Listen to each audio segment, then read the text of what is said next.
checks out. Yep, we're good. Here we go. 3, 2, 1. Something people don't know about you.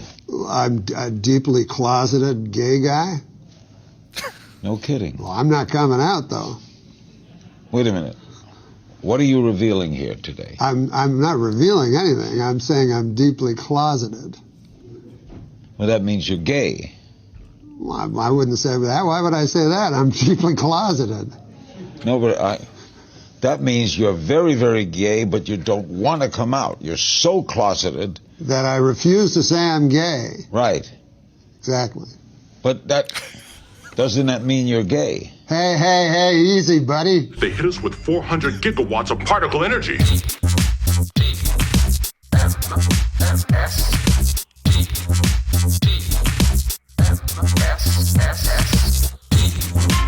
No ticky, no washi. This is the morning stream.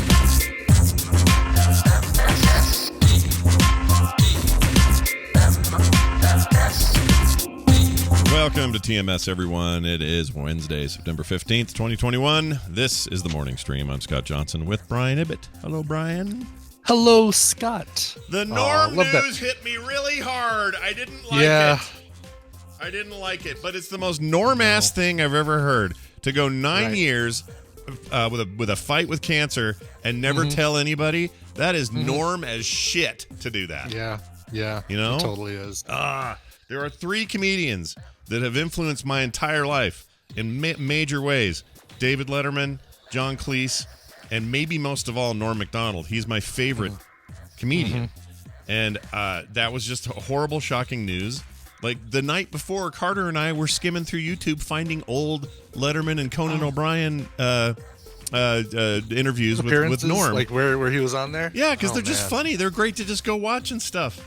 Yeah. I know he's on the Orville. Now I have another reason to watch the Orville finally. There you go. I forgot about that. And his appearances on Howard Stern are something to look up as well, because he really just needs a foil to deadpan against, and it's Howard Stern's another great one that can act as that foil and not try to be funnier. That's the thing. When you're with Norm, you can't try to be funnier than Norm. No, it's not actually possible. Like, no, it's not possible. Devastates the room. There are times, like, he's famous for this joke he told on Conan O'Brien once, where it purposely went on way too long. It's an amazing joke. I saw that post yesterday on Twitter. That was great. It's an amazing joke, and it goes on way too long, and I can't think of another comedian that could pull it off. There's nobody who could pull that off and get the laughs. My favorite Norm joke is like 10 seconds long, and it's like, this week, topping the college charts, better than Ezra. Coming at number 2, Ezra.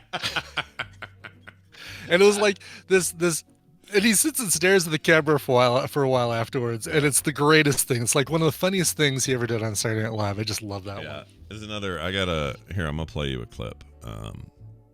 I like this one for some reason. Where is it? Okay, this is recent actually. This is him interviewing Dave on his weird podcast show. Okay, and he said this. I don't want fancy things or fancy schmancy things. I don't even want fancy schmancy wancy things or fancy schmancy take a trip to Francie things. What I want is wasting your time and mine.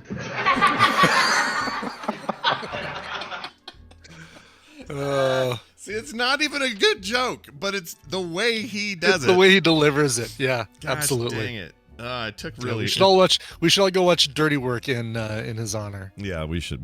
Oh, Dirty Work's great. That's a great movie. Yeah, it really is. I didn't know that was directed by Full House guy. What's his name? Stamos? No, the other one. The main one. Saget. Bob Saget. Coulier. It was Bob Saget directed that thing and wrote it. Wow, I had no idea either. Currently streaming on HBO Max. Hey! So if you've got it's rare that we come up with something, we talk about it, and whoa, it's available to stream right now.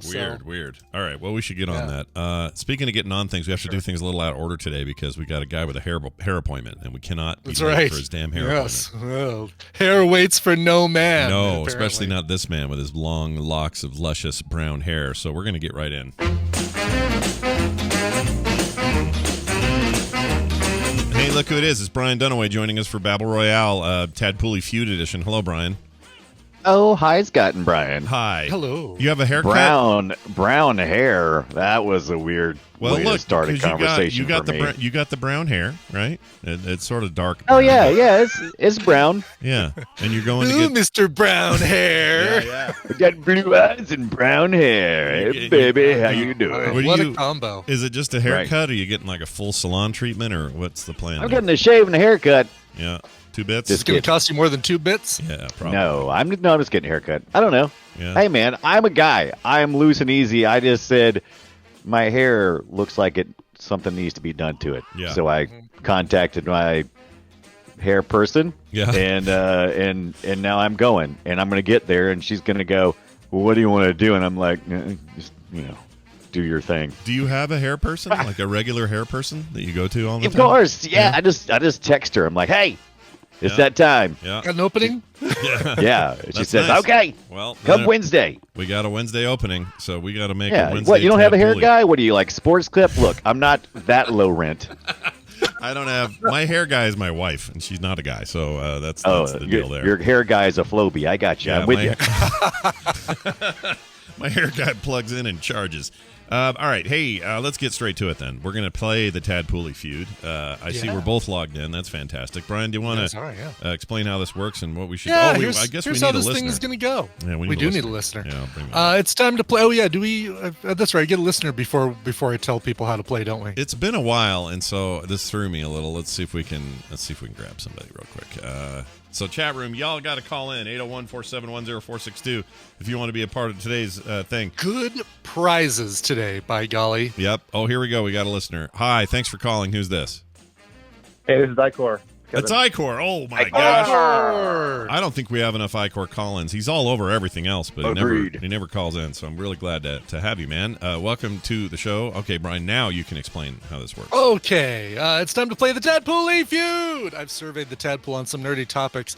Scott and Brian are going to have to predict the answers that they gave us, and it's Scott and Brian's job to see how many of those answers they can guess. Now, Icor, your job is more important than ever because you're going to be working with either Scott or Brian. And if your team wins, you get a prize package that includes, well, it really is just made up of these two things. There's nothing else in there. It's The Witness and This War of Mine Final Cut, both on Steam, both fantastic games. The Witness is great, like a Myst-like puzzler. Yeah, it's very good. The Braid guy did it. He Jonathan Blow made that game, and he's a genius. Cool, very cool. So that's what you can win. But to win, we have to play, and to play, I have to give you guys a topic. Now, I want to say all the topics that we've been doing for the last several months have come from listeners, right? These were topics that they suggested in the previous survey. I give everybody a field to say, hey, do you have an idea for another topic? They put it in. Yeah. I use it for the next poll. Sure. This one was straight from Satan. Yeah. That's right. This one came straight from Satan. No, I wanted to preface that I did not come up with this question. Wow. You're ashamed of it? Is that what I'm hearing? No, I'm flattered and honored and a little bit embarrassed by it. Okay. I'm getting too much information. You better go ahead and ask that question. So put your hands on your buzzers, guys. Okay. On your buzzards. Got it. And give me 342 tadpoolers answered gave their answer to this. What is your favorite impersonation by Brian Ibbott? Oh, I see Scott. why you're a little embarrassed by it. It's the Russian. Russian. Show me your Russian neighbor. Oh, number one answer. Yeah. Nice. All right. It's not actually my favorite, but it's all I could think of at the moment. So yeah. Oh, good. Well, that might give Dunaway a chance on this one. Yeah. That's really good. This is really like the Family Feud. Don't they usually do like the little Steve Harvey every once in a while? They say, "What would you do to Steve Harvey's mustache?" And he acts all embarrassed. Oh yeah, that's true. I stopped watching when Richard Dawson stopped. Oh my God! I watched a couple. So much. Yeah. I watched a couple of the. You missed the guy who shot himself. You missed Richard Kern, right? The Home Improvement guy. You missed the big guy. Yeah. Yeah. Right. Yeah. Louis Anderson. Louis, you miss Louis? He surveyed 125 people and got their answer to this. That's not one of your best impressions. I'm not going to put that on the board. There you go. That one won't be on the board. Anyway, Icor, you're going to be working with Scott, so the two of you currently have control of the board. All right, Icor. Oh yeah, Ray Combs. I forgot about Ray Combs. You've probably been. You've probably been ruminating over there. Do you have one that jumps out at you right away? Well, my personal favorite is the Kiss Guys, Paul Stanley. Oh yeah, the Paul Stanley. Well, see, it's usually me doing Paul Stanley, and he does Gene Simmons. So maybe it'd be the. I don't know. Would we say Kiss Guys or something like that? Yeah, we can say Kiss Guys. All right, let's say Kiss Guys. Kiss Guys. Give it. All right, show me Kiss Guys. Really? Gene Simmons did come up on the list. Fortunately, Paul Stanley didn't. Okay, good. But he's way down. Gene Simmons was, he's low. He's low on the list. Paul Stanley had the COVID, had the breakthrough infection. I think he's doing okay. Really? I think he's all right. But he got on, did a video and said, I was vaccinated and had it less than most people. Holy shit, was it still bad? So. Yeah, my aunt and uncle currently have COVID. Both of them got the vaccine. She's got MS, so we're kind of keeping an eye on things. But right now, like a bad cold for them, fortunately. Okay, good. Well, that's what the numbers show. So that's hopefully it sticks. Yep. All right. So Brian Dunaway, a question goes over to you. What did the Tadpool say their favorite impersonation is by yours truly? Not a problem. All I got to do is kind of keep fishing a little bit because Ibbott is like, he can't resist a good opportunity to do an impression. It's funny. At the top of the show, I said I'm not going to do any impersonations. And then I lunged into a Norm Macdonald impersonation from Weekend Update. Yep. Yeah. Exactly. Nice job. How old is this question? Can you tell me that? Old one. Yeah, I can. Okay. So I was going to say Norm Macdonald be a good answer, but nope. Since you can say that, sure, if you like. I'm feeling you out. You did it. Yeah, June. This question was asked back in June. Okay. Oh, all right. Lord. Oh shoot. I don't know, man. I mean, other than crazy neighbor. Really, Icor should be helping you out, honestly. That's what I'm thinking. You guys know I don't listen to TMS. Right, I mean, of course not. Why would you want to listen to us every day? Exactly. I feel you. Yeah. There's a couple that I love. I'm just gonna go when I love. I love when you do Johnny Number 5, but no one knows that because this question was asked way before then. Yeah. Right.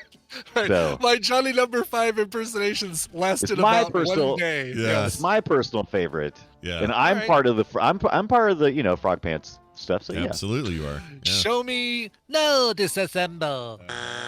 It's not on there. Damn. Not even anywhere on the list, but that doesn't surprise me because of where this list when this thing was done. So June. The problem with June is. Oh, go ahead, Icor. What were we gonna say? Yeah, Ken Kratz. Ken Kratz has to be on there. Yeah. Because this is old. There's going to be the older ones. Like I was thinking, there's one that he does recently that's very good, but I don't think it would have been there in June. So yeah, Ken Kratz. I agree. All right. Okay. Well, we're gonna bring out Exhibit A. Show me Ken Kratz. Can I send you a quick text about that? Oh, look at that! You did good. Number 4. It was on there. You included his skeevy freaking stuff he got up to later that we found out about.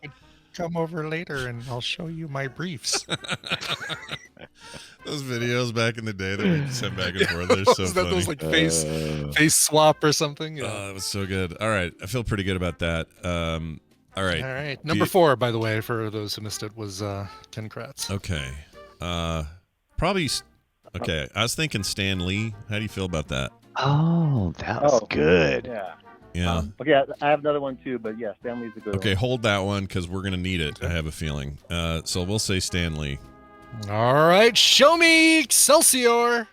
Oh, he's on Number there. You 6. go. I knew that. Yeah, that's a good one. Fine to think of that. Okay, what were you? Answer man, what's his power? Well, right behind Ken Kratz for me is Vince Gilligan. Oh yeah, Vince Gilligan. Oh. Yeah. All right, Vince Gilligan. 2 weeks. That guy. 2 weeks. Just sitting on the front stoop, drinking some mint juleps. All right, show me Vince Gilligan. I'm not gonna do voices for every single one of these. I was gonna ask. This is a real showcase we're getting today. Take forever. It'll take longer than that Norm Macdonald joke on Conan. Nicely done. How do you feel about? Was it too early when he was doing his Tina thing? I was just thinking that. I was thinking Tina, but I was wondering if that was something they were doing in June. Yeah, man, June feels like a million miles away now. I don't know. But we already said it, and if you don't say it, then let's say it. let's put it on there. Let's get it out of the way. Let's put it on. Yeah, your thing you do when Tina replies to you, the fake Tina. Brian, that one. I want to watch Blackish. All right, show me Tina. Damn it! Yeah. It was too early. Yes. It was too early. It was too early for the Tina impersonation. Ah, crap. And Claire can confirm. She spent the whole evening with Tina. Sounds just like Tina. Of course. Oh my God. Yeah. That is so terrible. I was at Nerdtacular long enough to know. Someone would buzz in and she'd go, Randy, because Randy buzzed in. I tell you, the new impression you're going to be doing is a single man. If you don't stop it, that's right. That's exactly what's going to be. Yeah. Hey, right, how about Dunaway? Yeah. How about everybody's favorite impression we've heard for like 4 or 5 years of Mr. Trump? Everybody had one. No, I don't think. Let's do Trump. I don't know if it's a favorite, but it's the only thing I can think of right now. All right. Sure. All right. Show me Donald Trump, but don't show me too much of him. Oh, number 2. Wow. Number 2 on the list. It's funny. There were quite a few people who said anybody but Trump in the list. I gave that as an answer, which I couldn't do anything with. Yeah. But right. I'm surprised that one's on there. You do a good one, but it's rare. It's rare, and it's still a little. It's a tender. It's a sore spot still. It's a sore spot, right? But when people are doing these kind of questions, they're like, I don't know. Yeah. I don't know. Yeah, who knows? Yeah. All right, you're on a roll, Dunaway. Like I'm doing right now. Yeah. Don't you do it? I don't know why.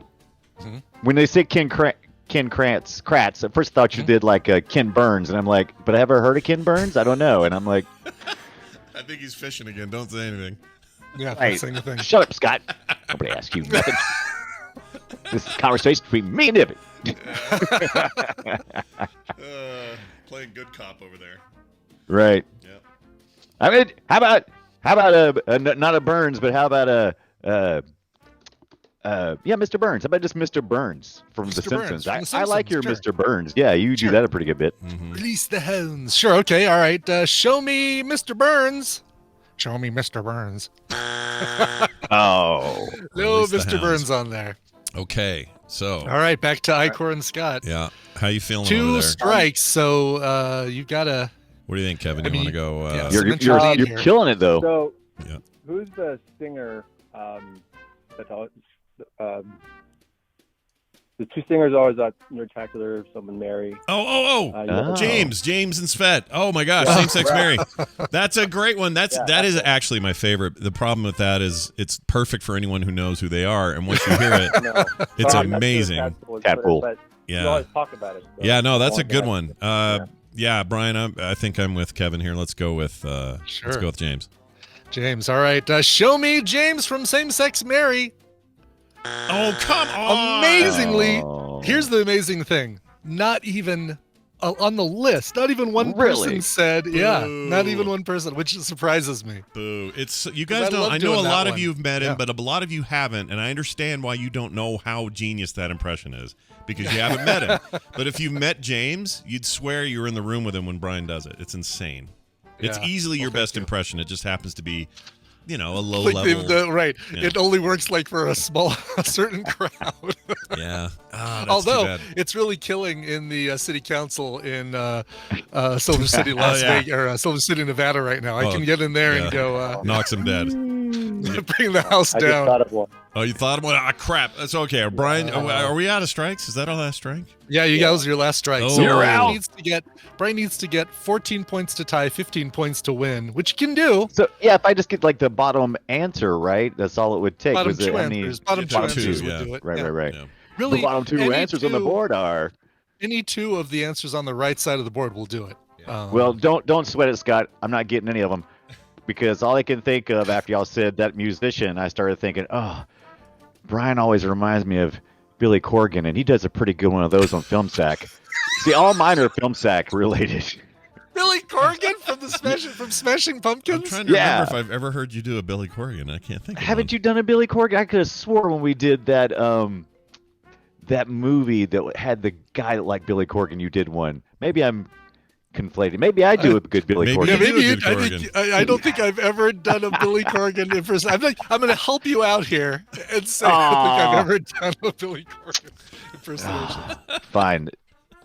Then I'm gonna run back to my. We're gonna run back to Homer Simpson. I'm gonna head back to the Simpsons. Wow. I feel like all you do are Simpsons impressions in my head. Yeah. Oh, this really was a tough one for you, man. I'm sorry. Yeah. I'm guessing that's not on there. Let's see. All right, show me any Simpsons character. Just any Simpsons character.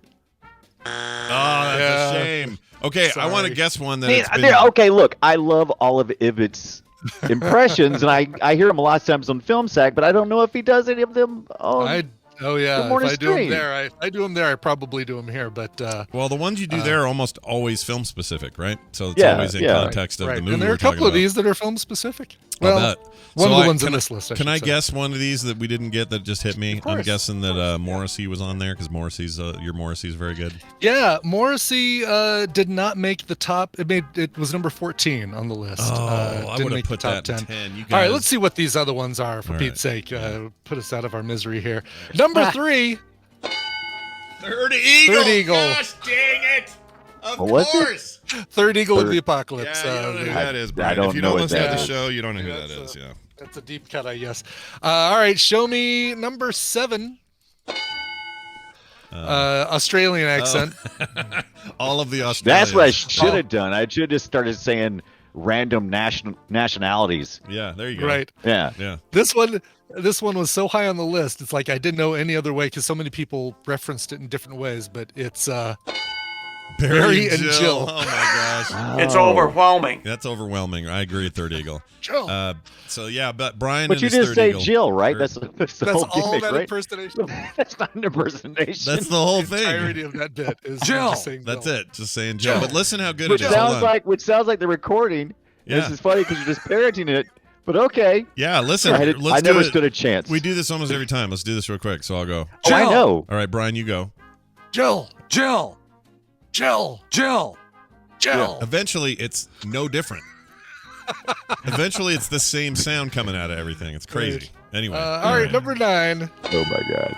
Old man. Old just, man. Any general. Okay. General That would have been. I should have went more general. We have Which pretty good. again, I think Scott does the better old man impersonation than me, and there were a couple in this list that were obviously Scott impersonations that people didn't know I think or couldn't remember. They who get did. mixed up who does what. But the old men, when we do a back and forth old man route thing, it's a pretty good combo, which bodes well for the future of the show, if I'm honest. Anyway, number 10, what do we got? And number 10, oh God, oh you're one of them. It's Alan Rickman as Bill Clay. Now that you would have done on Film Sack for sure. That definitely happened. I was gonna say I probably could have guessed that. That was actually one I've heard before. Yeah. And I've heard the Jill thing before. Yeah. All right. So some of these I got to run through because they're hilarious. Or some of the answers. Justin Robert Young, number 11. People like mine. Interesting. Hello, friends. Marty McFly, Jimmy Stewart. Oh God, Cliff, of course. Cliff Clavin. Yeah. Cliff. Again, the German accent is way more Scott than it is me. Mr. Howell comes up a lot. Tony Soprano, but somebody put Mafia Popeye because that pretty much is what it is. That is hilarious. Hey, Carmelo. Oh, you gotta make some gabagool. Ernest Borgnine, George Lucas, that's a Scott. Keanu Reeves, Mike Myers. I don't ever remember doing a Mike Myers impersonation, but unless it's him doing his Scottish, if it's it's Scottish. a fortnightly chicken. Irish kind of thing. That is the he puts in his 11 herbs and spices and make you crave it fortnightly. There it is. Chaka. Yeah, we hear that one a lot. That one's the Queen, Philip, that's Scott. Yeah, Randy that's me. Newman, Werner Herzog, that's Scott. Yeah. Christopher Walken, That's you. Brian Brushwood, Casey Kasem, Danny Glover, Doc Brown, the energy alien from Futurama. I didn't even think of Back to the Future. Jeez. Jeff Goldblum, Jewish man, Joe Rogan. Joe Rogan. You do a Joe Rogan? Joe Rogan. I do a Joe Rogan. Yeah. Yeah, it's you talk about eating a bull penis and stuff. Somebody put Nick Ibbott and the Fog Machine, which What? I think is they're either confusing our sons or they're just wanting to brag about their band, their great band name. Weird. I don't know what that is. Obama, Randy Deluxe, Richard Dreyfuss, Rick from Rick and Morty, Sean Connery, again, that's a Scott one, Saul Rosenberg, Tim Cook, and Todd Cochran. Your Todd Cochran's pretty strong. I admit it. I never stood a chance. Here's Ibbott doing a Randy impression. It's actually Brian doing it here. Listen to this. I've moved Catwoman. That sounds just like him. It's amazing, right? Sounds just like him. Yeah, I swear that was him. That's crazy. Well, here's the upshot is Kevin won, which is awesome. Check it out. Here's this. Winner, winner, chicken dinner. Icor, you've won. You walk away arms full of fantastic prizes. These actually are excellent games. You probably even played one already, as far as I know. Thank you very much. Thank you very much. Yeah, having you here was great. You're always welcome back, and we're glad to have you, which is the same thing I just said, so I'm being redundant. Well done, Kevin. Have a great one. We'll see you later. I keep calling him by his real name. That's kind of doxing him. I shouldn't do that. Icor. Hey, Icor. Yeah. I just know him from other stuff. Yeah, there are other Kevins. They're all Kevins to us. Evan? Devin, Dunaway. You got to do your Kevin. Did we give you enough hair time? You got hair time now? You're good? Oh yeah, I've got good plenty of hair time now. Yeah. Hair. You got hair time to burn? Fantastic. You're not cutting that off though, right? You're gonna keep the length. Honestly, like I said, I go in. Who knows? You think she could she talk you into something wacky? Like, what would it take to get you to color it, or I don't know, something? Oh, totally, man. Oh, all right. So my hair, it grows fast, so I never have any qualms about just whatever. It's like, you want to cut it all off? Sure. You want to color it? Sure. You want to do something? Sure. Yeah. It'll come back. Okay. Well, that's what we want. Right, Ibbott? Yeah. Right. Yeah. It all comes back, right, Ibbott? Yeah. Right. Right, Billy Corgan? Thanks a lot. Right, yeah, Billy Corgan. Exactly. That's why you thought you did a Corgan accent, because Corgan's bald. Is that what you're saying? Is that what you're getting at? Hey, they're the same to me. Forgot to mention it. I'm sure he knows this, but Corey, need to email Brian for those codes. Oh, yeah. Please do. Yeah. Coverville@gmail.com. Yeah. Forgot to say it. You could get the haircut that we saw all over the place in Ireland, which I just put in the in our Discord chat. Oh, tell me it's like Tommy getting those guns. Let me see. It's no, it's not. It's but this is every. Is this real? Everyone, yeah, every male from 12 to 29 has that. Yep, shaved sides, floppy on top. Yeah. Claire Gack knows it. Looks like they need to be can Claire explain? Like, sheared. what's the deal here? Why this look? Is it just? We don't know, but it was funny, like watching. Well, look at them. They're wearing the Nikes, the Thrasher. They're really kicking it back to the 80s. There. This was 80s new wave looking. This is all that shit is back, man. The decade we all grew up in. You could tell me that those are the members of Depeche Mode in 1982, and I would totally believe it. Yeah, you'd believe it. I love it. I love that our decade is so freaking dominant. I love it. Yeah. Let it be, man. Just let it tear the rest of the decades a new butthole. I don't care. It's great. The 80s rocked. All right, Dunaway, go get your damn haircut. And, check out the Boop Show we did on Monday. We had a great time, and it was a good show, and there was good stuff in there. So do check that out. And, of course, Film Sack this weekend, where we're watching, I forgot. Nope, we're watching the Zorro, but it's the second one. I always forget it. Is it the Legend? It's not the Legend. Is that the first one? Which one's the second Mask of Zorro? I don't think that's maybe that's the first one. Anyway, it's Pants the second of Zorro. It's the second of the Zorro movies with Antonio Banderas. So check it out. Is it The Socks of Zorro. Oh, okay, I found it. Mask of Zorro was 98. Legend in 05. Yeah. No, this is the Legend of Zorro is the one we're watching. Yeah, that's the 05 on Amazon one. Prime. Yeah, yes. the newer 105, and I can't believe that was the same year as Batman Begins. That's nuts. Think of that. Yeah. Yeah. We complain when movie franchises don't put number 2, number 3, number 4 at the end of it. This is a perfect example why. Yeah. Yes. Right. Yep. You're absolutely right. What's cool about this movie, or what's supposed to be cool, is it's supposed to be way better than the first one, but at the time everyone hated it because it was so different. But now in retrospect, it's like the better movie. Mm-hmm. We'll see when we watch it. It took bigger risk. Yeah. Mm-hmm. And it's got a bunch of cool actors in it. It got Rufus Sewell in there. I love that dude. That guy, Michael Emerson from Lost. Remember him? Oh, he's great. He's in this. Cool. Yeah, we got people, man. We're in. All right. Good. Dunaway, happy hair day for you. And happy hair day to you. Stay out of trouble. Bye. All right, he's out of here. All right, Brian, and the grand tradition. Oh, you know what? Before we dive into some news, which we do have time for today, I wanted to tell you about this P.F. Chang's guy. Oh, right, yeah, because you took your mom out to lunch yesterday. You were going to go to P.F. Chang's. I did. It was lovely. I took my 82 now? No, 80. She's still 81. She'll be 82 in next... Oh, man, now I've effed up. Might be 82. Anyway, it doesn't matter. Doesn't matter to her. Doesn't matter to me. She's a nice old lady. Anyway, we took her to lunch, and me and Kim went out there and just grabbed her and stole her away for a couple hours. Went to P.F. Chang's, which I've only ever been to once, and I forget how. You know what? P.F. Chang's is good. They make good food. It is good. Yeah, for it's not like Chinese food is hard to come by. Right. But P.F. Chang's, for being a chain, is way better than it has any right to be. Yeah, I agree with you there. And yesterday was no different. Everything that we got was good. And I got the pepper steak because I'm a fan. I like that combo of things. A little fried rice on the side there. Very good. Anyway, so we go there. It's all normal. You know, mom's talking about her what's going on and all that. And she's doing great, by the way. The brain surgery earlier in the year was... She basically doesn't even have a scar anymore. She's just like normal. It's crazy. I don't know how she pulled it off, but she did. Anyway, so we're chilling and we're eating, we're hanging out, and we get one of these servers.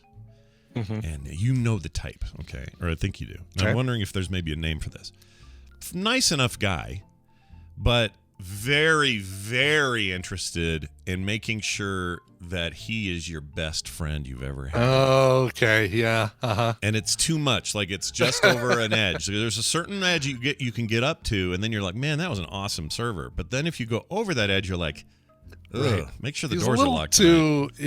Yeah, just something odd, something off about the guy. And the whole time. Here, let me give you my cell phone number. You guys can text me if you need anything else after this meal.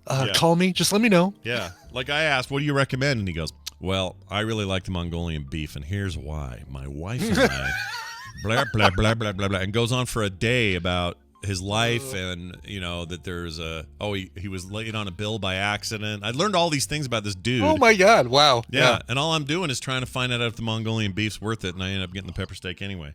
So if they wore flair at P.F. Chang's, he'd have the most of it.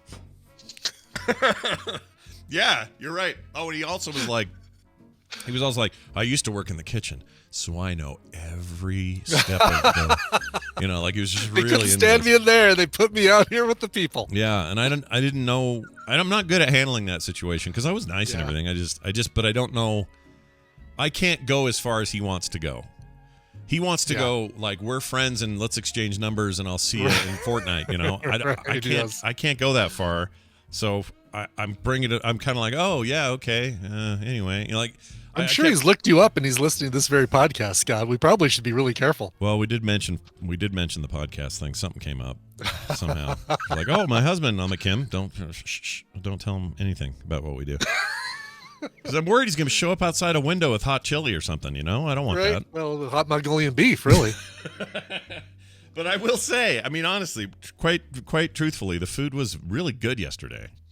Surprisingly. Yeah, really the only complaint about P.F. Chang's is that it's, at least compared to your family-owned Chinese places, it's a little more expensive. It's a lot more, let's face it, it's a lot more expensive. Yeah, but it's a lot more. It's really good. Although lunch prices weren't too bad. They were all like $4 less than dinner. So that wasn't too bad. That's good. Yeah, so I like a place that'll give you a break at lunch for some reason. I don't even know why they feel like they have to do that, but I like it. I respect it. But it was good. We took Tristan and Kay to P.F. Chang's a few months ago and said, "Oh, don't worry, dinner's on me. We'll take care of this." Because I mean, you as a dad, you do that regardless. Do it all the time, yeah. And then they proceed to both order the most expensive cocktails on the menu. Yeah, this is Nick. We're like, hey, don't worry about it, buddy. I got this. And then he'll order the fattest $28 steak he can find. What's the largest steak that you guys have? Not the one you have on the menu, but what do you have in the back? Yeah, that's kind of What do you hold for VIPs? I'd like that, please. I'd like to. What's the market price on that rare Chilean sea bass? That had to be like flash frozen and shipped here today. Right, exactly.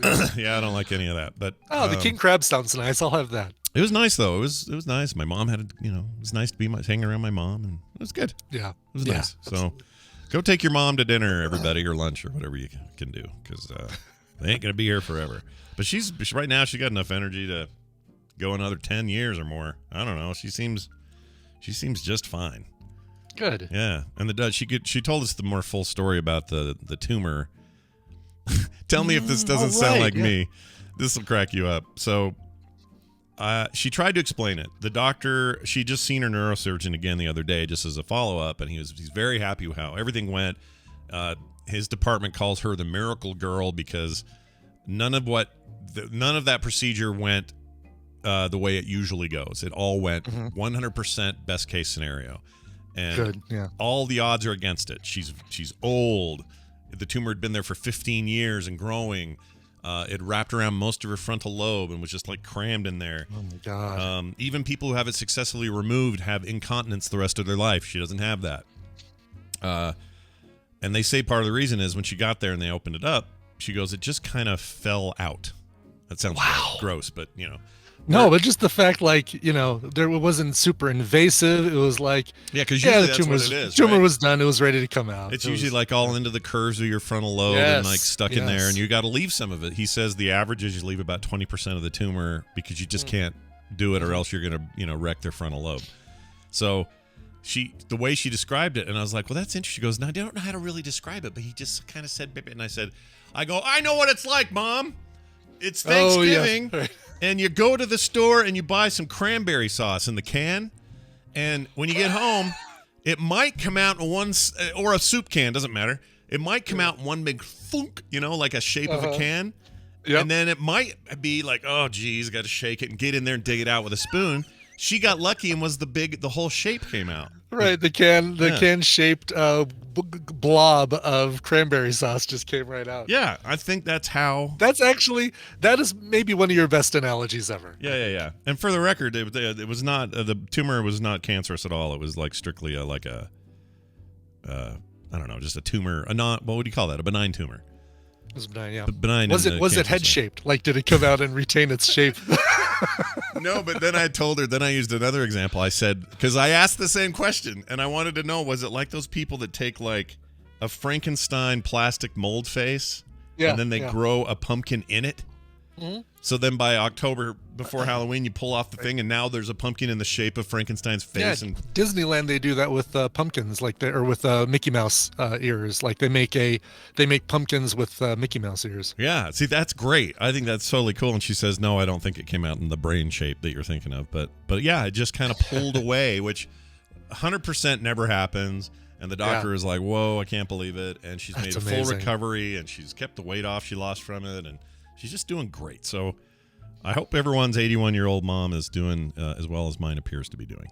So very good. Yeah, she's still sharp as a tack, man. She laughs at my dumb jokes. She's better mood these days too. Better mood. That was the other thing, is the mood swing was palpable, and we didn't know that was why she was so kind of out of it before. We thought, early Alzheimer's or dementia, or like what's going on? We don't know. She just kind of stares at the wall and doesn't move, and would rather lay in her bed and pee there than get up, or this sort of stuff. And she gets this thing out, and she's like back to her, like she's just really up and talking and smart and remembers everything. And yeah, it's crazy. She says the only thing is she has, once in a while she'll do like a word. This may just sound like normal for me, but there'll be a word that she absolutely knows but just cannot bring to the front.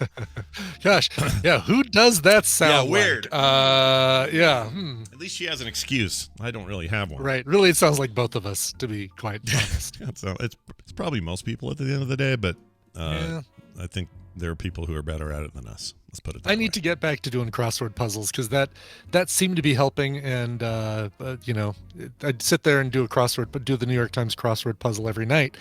And I've been playing that Marvel Future Revolution game at night. Wow. I need to get back to doing crossword puzzles, because that actually benefits my brain. That's it's right. Better for you. Video games just eat it. They just eat our brain. They do. They eat our brains. If we've learned nothing else from society. Yeah, it's that they're brain eaters. That's what we learned.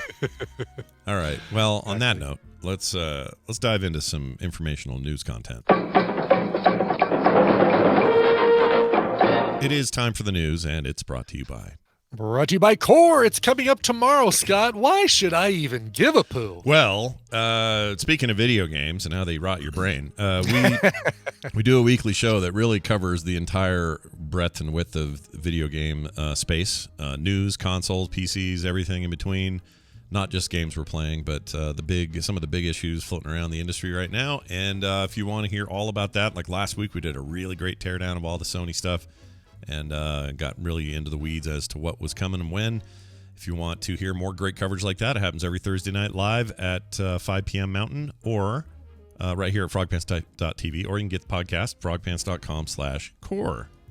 And I think you'll like it. Me, John, and Bo having a great time. It's a great, great show. Yeah, we really enjoy it. All right. A van, although this sounds like a headline for Little Van, but it's not. Right? Yeah. Because it doesn't say a van, it says van. No, it just says van. Yeah. Van smashes through Dutch toy store window to steal Lego and Pokemon toys, which maybe he would do. I don't know if he might do that. Yeah. Given the right circumstances. But anyway, the shop window of an Intertoys toy store in the Dutch town of Voorburg. This is near The Hague. You know? Yeah, The Hague. The Hague is where they do the trials for people when they do war crimes. Right, international crimes. Yeah, if you're like a war crimer type, you're going to go to The Hague, is what I've heard. Who doesn't love The Hague? Everyone loves The Hague. Everyone loves The Hague. It says, let's see, it was rammed with a white van just after 9:30 p.m. on Friday night, and according to the store manager, the perpetrators were likely targeting Lego and Pokemon items. Wow. Quote, part of the facade is broken, says the manager. Fortunately, we are prepared for this kind of attack, and we have laminated glass in the front, so they were not able to take much. What does that mean? Like it would be... Oh. So I'm guessing they had a store window that wasn't just an opening to the store. Like it was a window you can load stuff into. Although, how do you not get through the second window into the store if you get through the first? That's weird. I mean, the way that they describe it, it sounds like a separate window with the Pokemon and Lego stuff in it. Yeah. It says Lego and Pokemon toys are in great demand right now, which Pokemon, always. A RAM raid on a toy store might seem unlikely, but sums involved are high. The Lego Masters program has made Lego very popular, and Pokemon is always worth a lot of money, says the store manager. The number of Lego-related thefts is on the rise.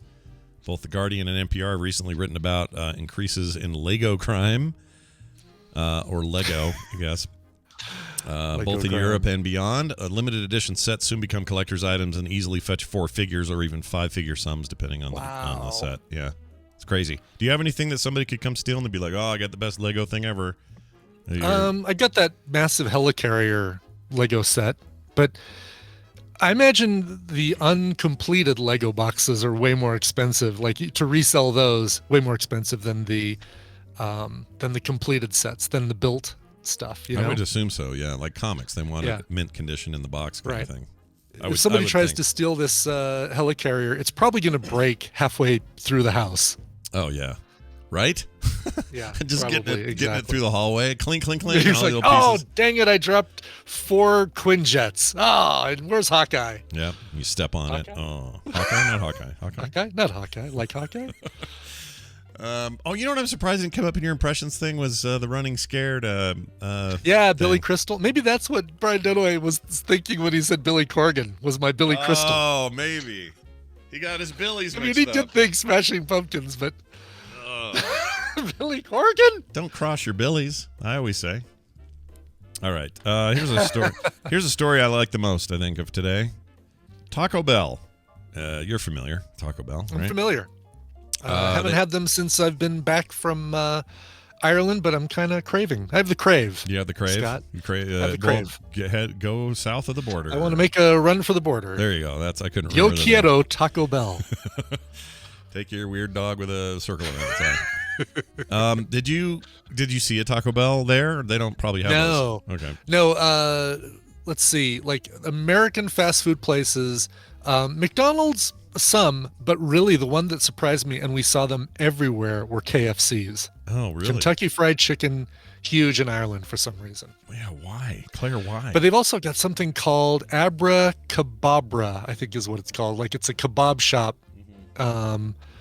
Abracababra, maybe. Claire can confirm this. Yeah. But it's it's obvious. It's a kebab shop that is like fast food kebabs. Yeah, that makes sense. Those sound good right now. We didn't go to any of those places. Well, we take that back. Obviously, we went to McDonald's. I told that story yesterday, but didn't try any local fast food places. We were too busy looking for pubs and getting fish and chips. KFC's popularity overseas will never cease to amaze me. In Asia, in China, when I was there, they were everywhere, and the last thing I wanted was KFC over there. Like, maybe it was good there. Maybe it's amazing in Asia. I don't know. Well, I think the fact is that locals don't care about going and getting a cottage pie or boxty or something like that. So they'll go to McDonald's, they'll go to KFC as locals and just say, yeah, it's something quick and easy. Yeah. So I'm looking at right now, Abracababra. Shut up, really? Yeah. Okay. Yeah. Here, I'll give you a link. That's fine. It's funny because they're I'll put a link in the chat room and then give it one in our Discord. But their top item right there. Oh, they have a spice box. Look at that. What is a spice box? I don't even know what that is. Oh, that. So I thought we talked about it on this show, maybe not, but it's a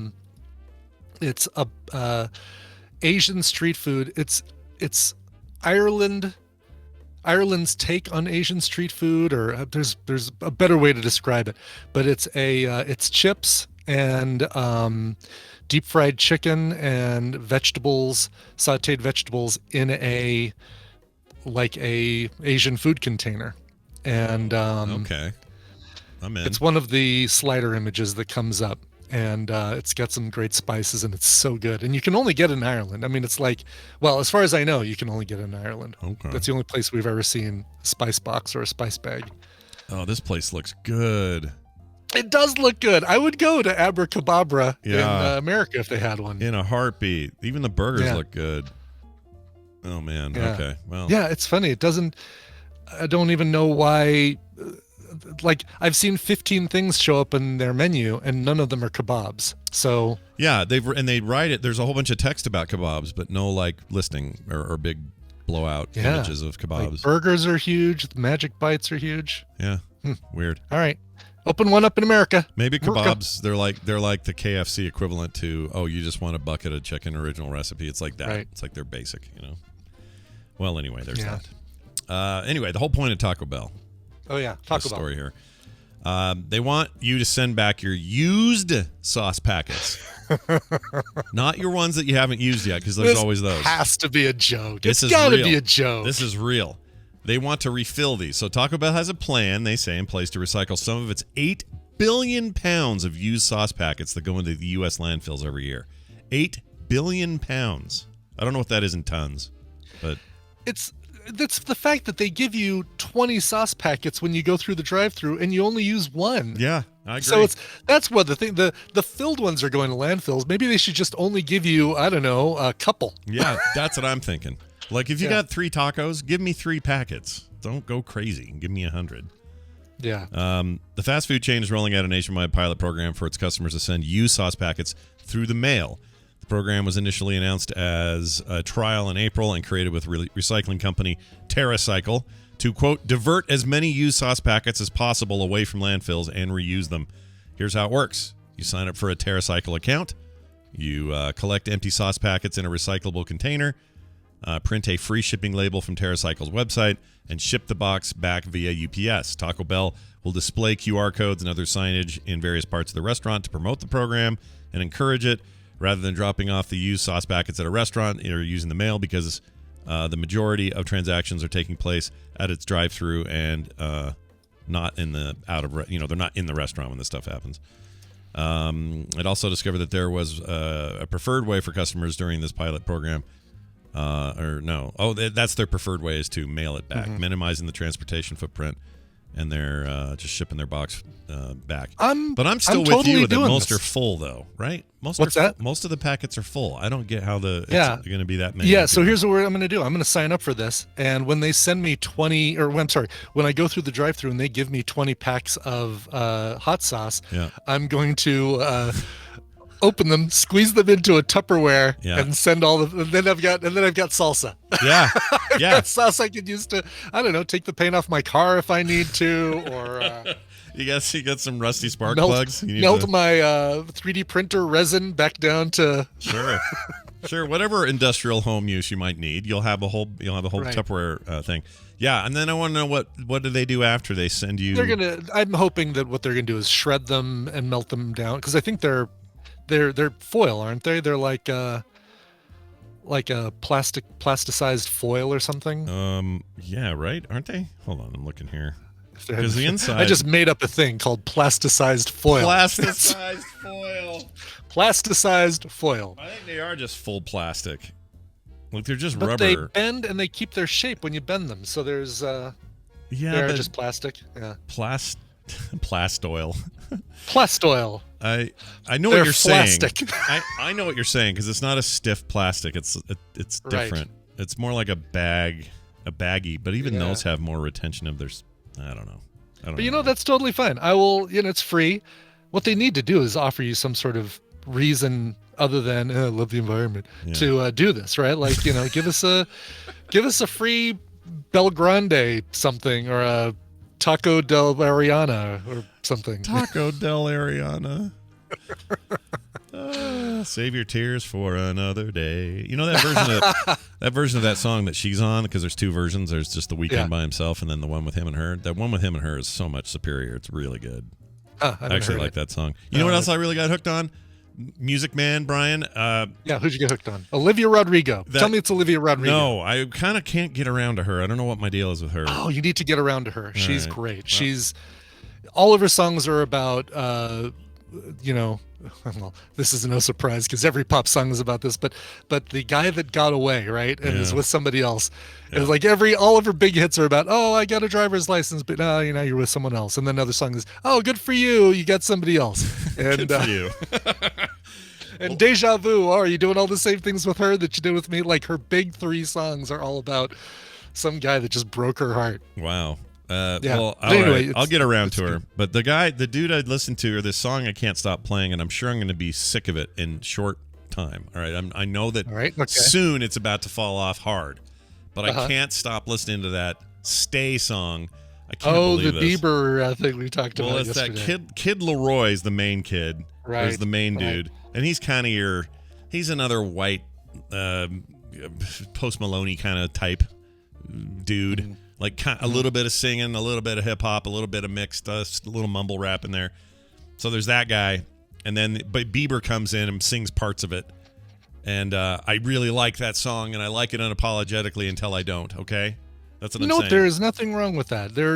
Life should be more full of pleasures that aren't guilty pleasures. Just it's a pleasure. Yeah, it's a pleasure. You enjoy right it. now. It's a pleasure until it isn't. It's a pleasure. It's a pleasure. And a pleasure, as my dad would say. All right. Here we go. Captain Kipper says shipments in the Taco Bell sauce packet recycling program can be any weight to earn points, and 100 points per pound will be awarded. Allocated towards a variety of charitable gifts to organizations like the Taco Bell Foundation, or redeemed as payment of 1 cent per order. He's copying order? and pasting. Okay. So that means that could you accumulate enough of this to like buy stuff at Taco Bell? Like you'd buy more tacos? Well, it sounds like it's they'll give charity. They'll make a donation towards the Taco Bell Foundation, which really helps ingredients that aren't the main 7. It helps those ingredients that aren't part of the Crunchwrap Supreme get some notoriety and some. It's about time they got their time on the stage. That's right. All right, I'm signing up. I'm going to sign up today. I'm signing up for this Taco Bell thing, and I'm gonna make note and take photos on Instagram and on the Insta whenever I. Well, like we always say, everything is content. So let's make some content out of this. This is great. Exactly. Yeah, you keep us informed. Might slip a Burger King ketchup packet in there and just see what happens. See if it throws off the whole balance of the force. Or stick in one of those Del Scorcho Del Taco packets. That's right. Oh my God, even better. The competitor. Yes. Yeah, right. Put competitor Del Scorcho in there. I think I'm going to Taco Bell today, Scott. I think it's going to happen. Does sound good, right? Yeah. Why? All right. We'll take our leave for a moment and play a song. But before we do, I'd like to tell you that Tom will be here after this. So will Nicole. Oh, and one of us forgot to record their damn Reccamental clip. That's okay. I'll bet it was you. I'll bet it was it me. you? I usually remember that the night before, but I didn't do it. Well, anyway, I still have one to recommend. That'll all come up after this break. But first, the break itself has to happen. We need to know what song we're playing. So yeah, we're going to Chicago for some indie punk from Kali Masi. It's a band called Kali Masi, Kalimasi. This is their sophomore LP called Laughs. Came out this year, and a lot of places are already saying that this is one of the best releases of 2021 in the punk music field. Stereo Gum, The Punk Site, Upset Magazine, Brooklyn Vegan, all digging Kali Masi and this song. Let's get to it. This is the first song, the first single from the release Laughs, which is in brackets. I love it when they do that. Here is Kali Masi and Trophy Deer. You know the funniest part of doing an office conga line? When you look back and realize you're doing it alone and you're not in an office, you're in a psychiatric hospital. We pulled one off.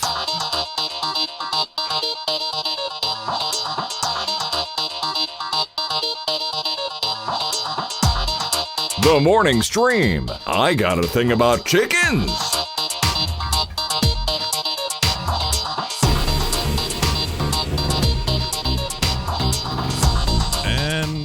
We're back.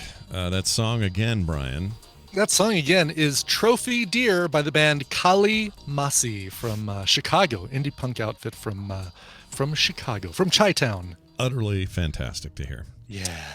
Sit back and relax, everyone, because this is happening. With the computer, as with any tool, the concept and direction must come from the man. That man is Tom Merritt. He hosts the Daily Tech News Show every freaking day. Well, with very few exceptions. And he's here today to talk about what's going on in the tech world. Tom Merritt, what's going on in post-Apple presentation day?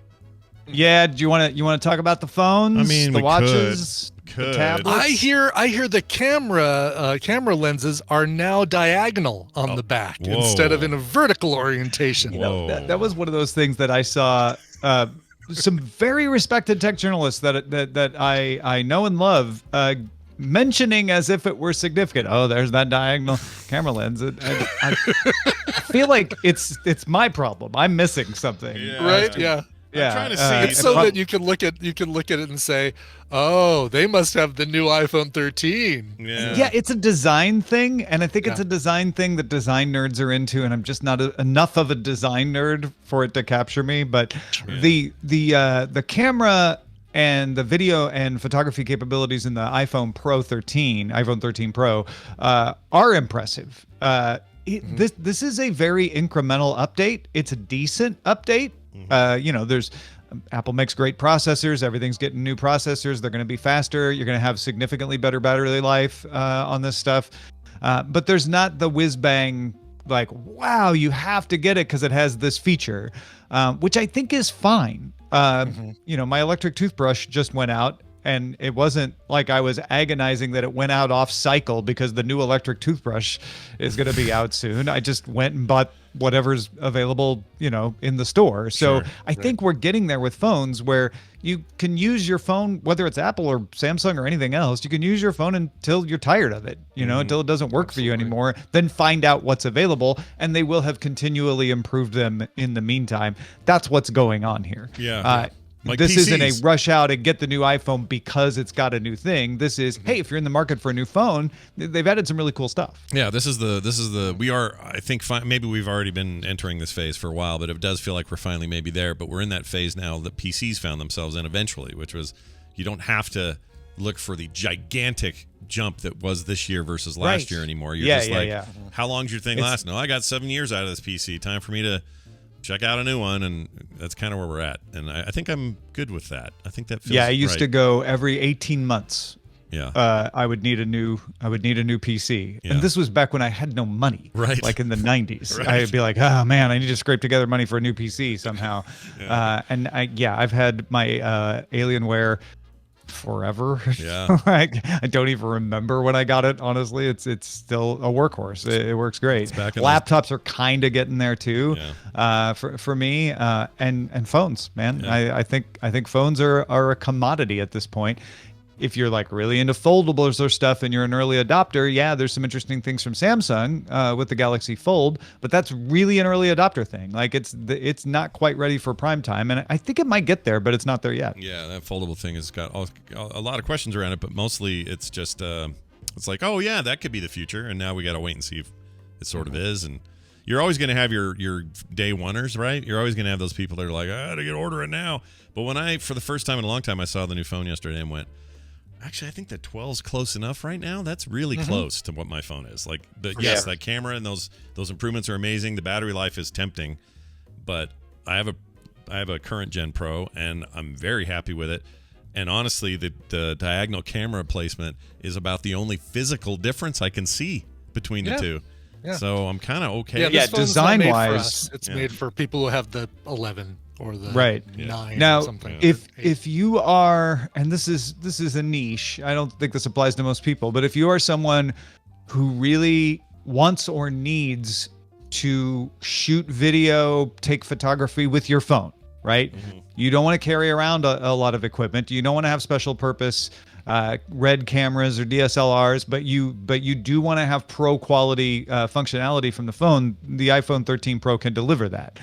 They've got some great features in there, including the ability to shoot in ProRes, which a lot of kind of run and gun folks need to do if they're shooting commercials or certain TV and film situations, which people are using phones now for shooting professional video, especially commercial video, because it's not that you can't do better with a camera. You can. It's more convenient. Your camera can't make calls and send you alerts about your calendar. So it's having it all in one device, and the camera is quite impressive in the Pro. The AI can do what's called rack focus automatically when you're doing video. So the thing they demonstrated in the announcement was, you could be focused on me, and then someone walks into frame and the focus shifts to them. It could just do that automatically. And on the iPhone, in fact, it can do that on the iPhone 13. On the iPhone 13 Pro, you can even edit that sort of thing in post because it's saving in ProRes. So it's got some capability that is significant for people out there. It's just not that whiz-bang consumer related thing. Yeah. I also like the macro stuff you can do. The 2 centimeter. Yeah. That actually that was one of the things that convinced Eileen. She's got a 2-year-old iPhone. She's like, I'm getting the 13. I'm like, okay, I'm curious why. She's like, camera, especially macro. She's like, I like to take close-up stuff. And she's way more into photography than I am, so that makes sense. Yeah, it's cool. I talked to somebody who is in LA right now. He's there where you are in LA, and he's shooting an entire film on his current Gen Pro.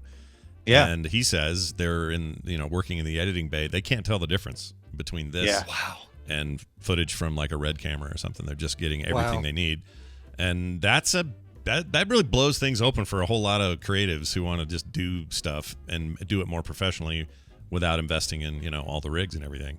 So and with the A15 Bionic, it's got a 5-core GPU on the Pro. Yeah, you supposedly are going to be able to do editing on the phone too. Yeah, so you could do end-to-end 4K ProRes. UHD files, all that. Yeah.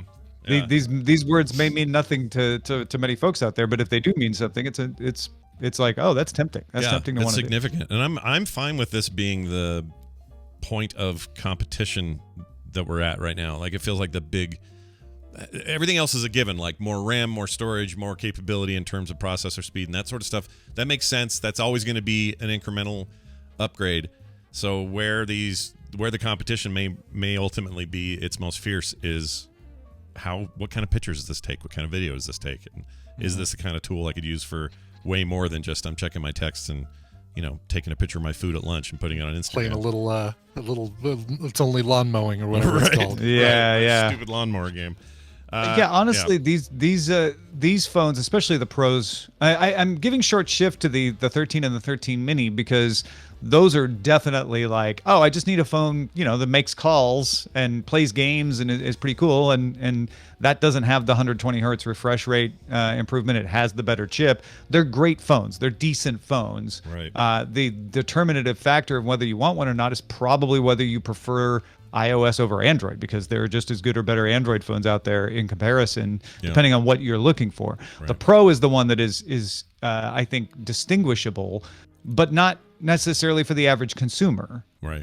It's more than just like I need to make calls and check my email for sure. Yeah. Also, not a cheap phone. That phone. No. Yeah. It's what are the prices start? I think it's $999 for the Pro and then $1,100 for the Max, and that's the base model. In fact, you only get ProRes at 1080p if you get the base model. Right.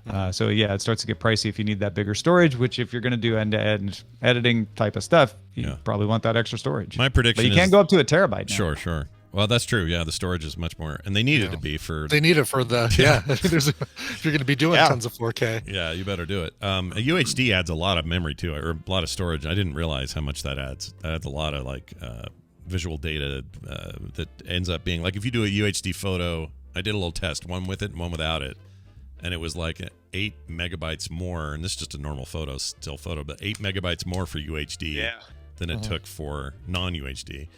And you get up to 4K and you're doing video, every frame is UHD. You're adding a lot of storage to every file you make. So anyway, that's a bunch of nerdy stuff. Hopefully everyone else enjoyed it. Other than that, it felt like kind of a low-key event. The new Mini's fine. The iPad Mini looks great. If you don't, if you're in the market for a smaller tablet, that looks it adds all the great things that the regular iPads have. So. Faster. Yeah, I like the take. I saw several people saying like, just let it make calls. I want an 8.3-inch phone, please. That's essentially what the iPad Mini could be. And I guess if you use WhatsApp or Signal or Skype or something to make calls, then it could work that way. I guess you're already doing that. Yeah. What I want them to do, it's never going to happen. Well, maybe I shouldn't say never. I want a 24-inch iPad Pro that is not portable in any way. It's just a big, huge, giant, flat tablet. I want that real bad. But that's only artists. Everybody who's drawn, you know why I want it.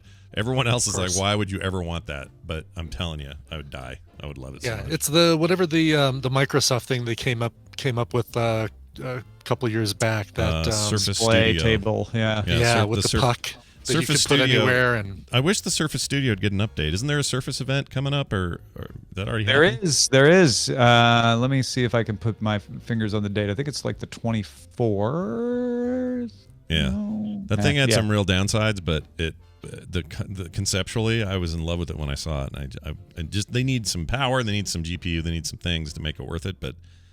That was a cool concept, and I hope they keep doing it. I don't know how well it's sold is the problem. Probably not well. I don't know. I have no idea. It's Microsoft. They probably sold millions, but to them, that's not enough. I don't know. Right. Well, all right, then.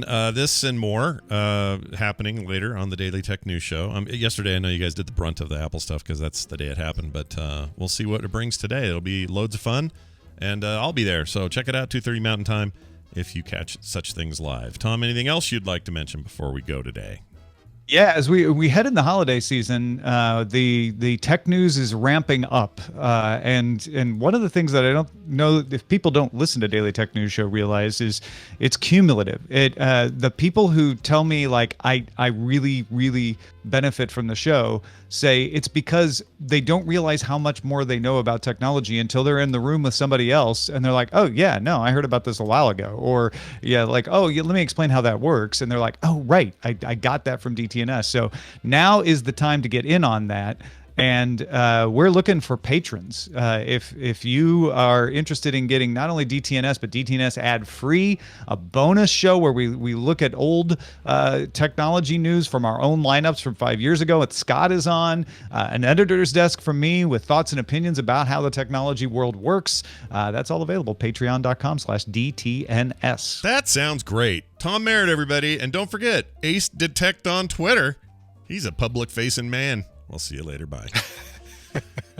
He is. He's also the one responsible for me making sure to order Murphy's Irish Stout when I was in Cork and not Guinness. Oh, look at that. He helped, American. he helped me out. He helped me not look like a fool. Yeah. Well, nobody Like a wants to look damn like fool. a fool. You damn fool. All right, we're gonna call Nicole. She does not show online, but that doesn't mean She anything. rarely does. Yeah. Let's see if I can just text her real fast and say, Sure. Hey, you on? Oh, I think I see her. Oh, there we go. Oh, she's coming in. Oh, I see Nicole, everybody. Do you? I do. Hey, it's Nicole. I got to play your thing. Why am I slow to find that? Where is it? There it is.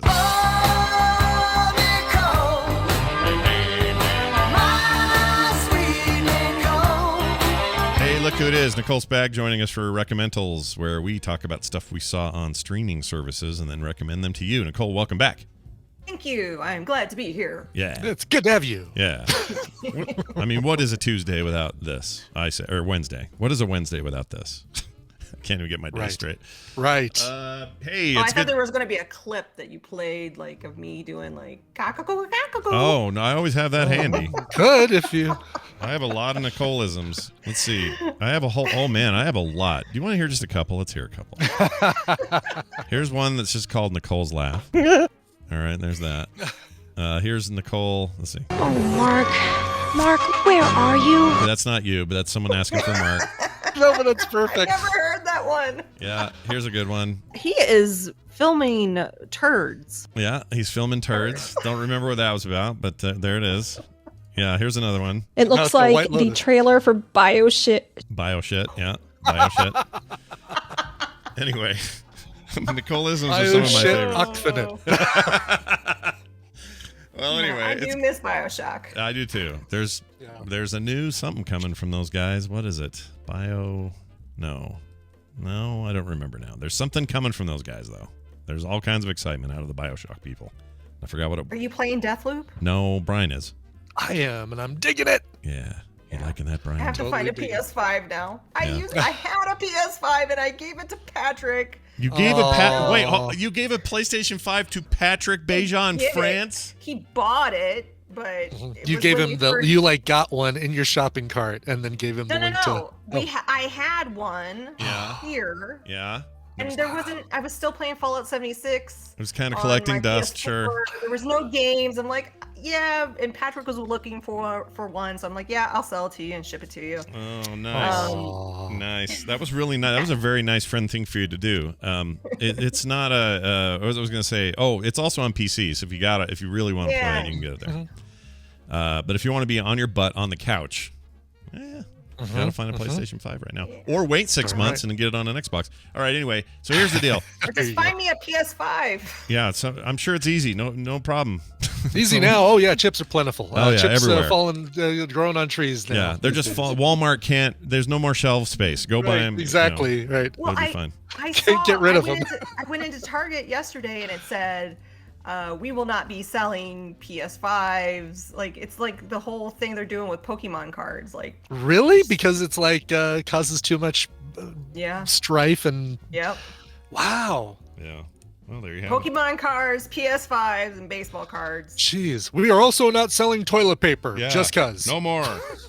Too much fighting. Pokemon and toilet paper, both highly sought after items. Not in the same way.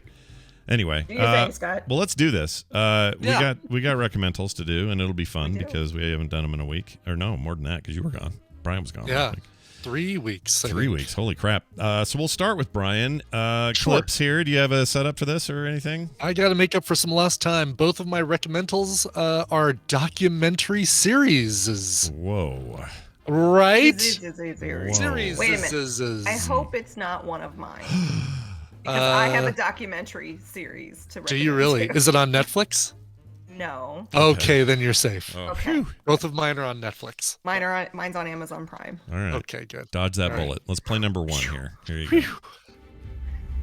She was a beautiful French lady that came off season, and she doesn't come anymore. The murder has attracted scrutiny from France. I think the justice will be done. It's become a modern Irish murder mystery. The government has set up a special inquiry. Point she walked out of court refusing to answer questions. What's important now is the truth. It would not be appropriate for the government to comment. We have made mistakes. All of this has implications for all of us. It was the case that goes to the heart of our democracy. This is a murder, which unless solved, won't be forgotten. Murder.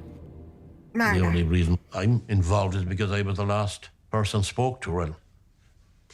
Except whoever saw her after me. I have no idea. No surprise, it's an Irish murder documentary. Tina and I watched this before the trip, and it had just come out, like it was brand new.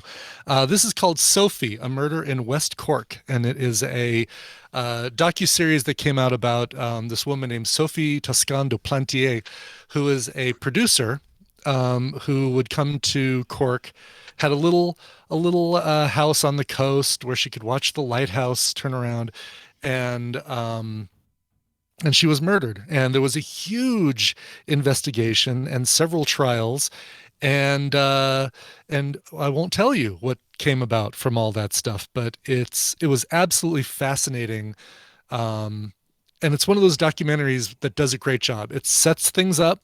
Yeah. It does interviews with all the people who could have been involved or who were questionable and things like that, and then it gives you a resolution at the end, and it's excellent. It's 3 episodes, 3 1-hour episodes on Netflix. Ooh, I like those ones that are short series. They don't overstay their welcome. Those are good. Yep. Yeah. It was great, and it's funny because we saw this a couple months before the trip, and we forgot when we were in Cork to go to like some of the places that we saw in the documentary. That's like, oh, that's like a nice little center of town area that, that we might want to check out, where the murderer might be hanging out. Did they ever? Well, I guess that spoils the documentary. Yeah, spoils it if I tell you whether or not the crime was solved. This is interesting because it's not my Reccamental today, but I watched probably a future one maybe, but I watched a documentary that was set in. Oh crap! Was it in? Oh, it was also Ireland.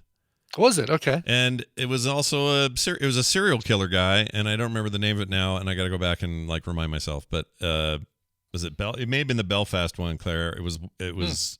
So when you first started playing this, or when I first started playing, I'm like, did Brian watch the thing I watched? But then, right, Murders in Belfast. Yeah, it was a really interesting one as well. But yeah. Hey, Ireland, you got some cool murders going. That's pretty great. Apparently so. Yeah, we didn't realize it was such a dangerous place to go. Yeah, well done. Have you seen this meme that I just put in the chat? Discord? This is what I think about when you... Oh. Yeah, that kind of is. Wait. That kind of is true, yeah. Let's see. Netflix documentaries these days are like 5-hour-long episodes. Yeah, exactly. And then the end, we don't know. Yeah, we don't know who did it, but thanks for sitting here for 12 hours and not knowing with us. All right, Brian, I'll play your second one here. Any setup for this? Okay. Same deal? This is a longer series. I think it's 8 or 10 episodes, and fantastic stuff. All right, here it is. One day, this vinyl comes, and we started listening to it, and after the first 20 seconds, we heard, this is the rhythm we want. This producer is exactly the one we need for the band. Who is this guy? Gave him the tape and asked him, can we give it to the producer? His name was Dennis Pop.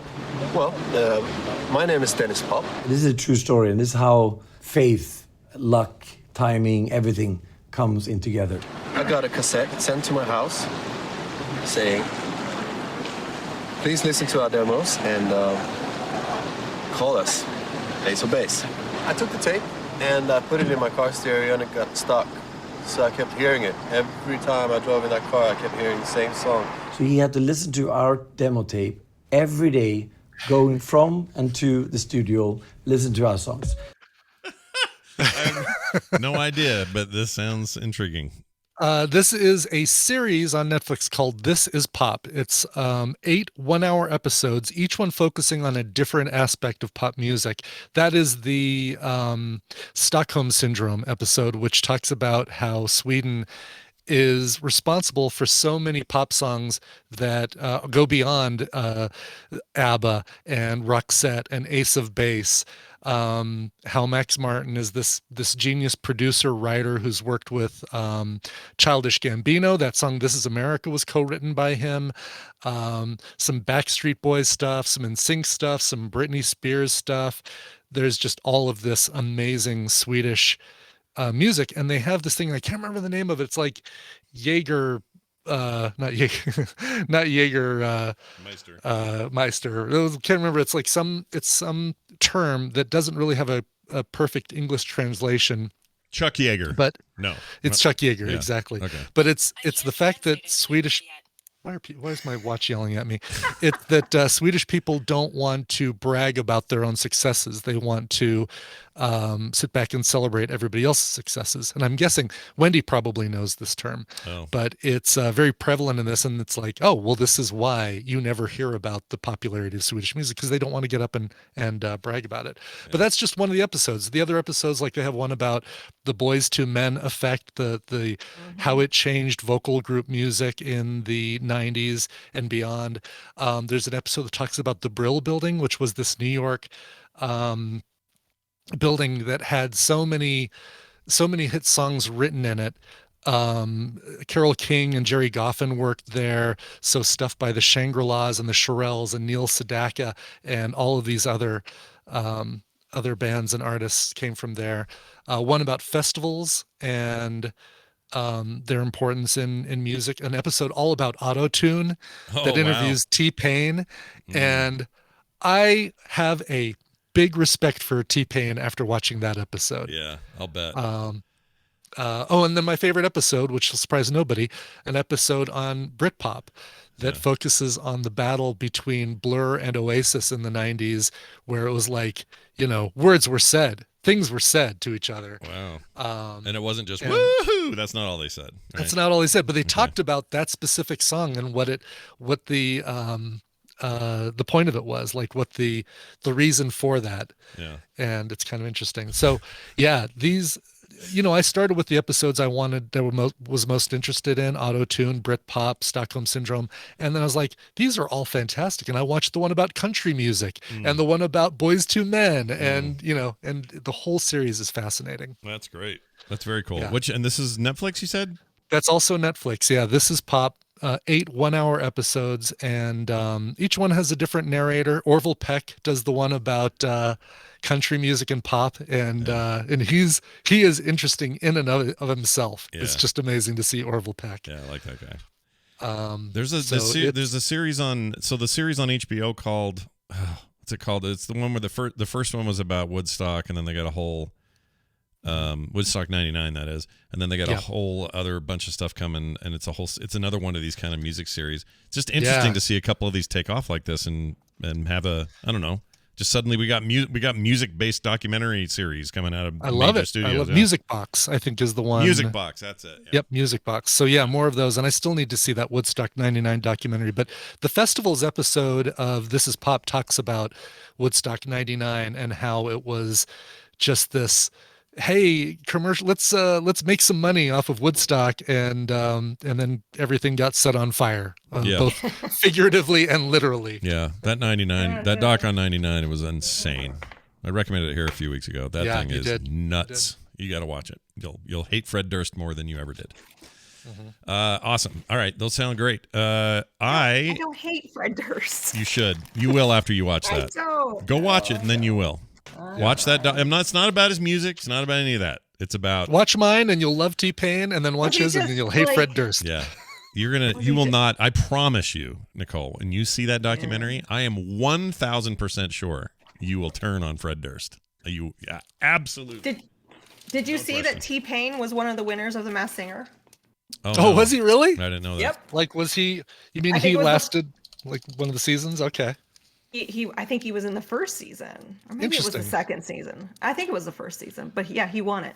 No, I watched like half a season with you, I think, when we were talking about it here on Reccamentals, and I just got so tired of it was the host or the judges drove me nuts. I love Ken Jeong, but everybody else, Nicole Scherzinger, Jenny McCarthy. Jenny McCarthy especially just drove me nuts. Good. And I'm not going to reuse the joke I use every time I talk about Jenny McCarthy on Mass Singer, but No. I've made that joke many times. Yeah. Just go listen to some previous episodes. You're sure to hear it. Yes, exactly. Go back, you'll find it. Yeah.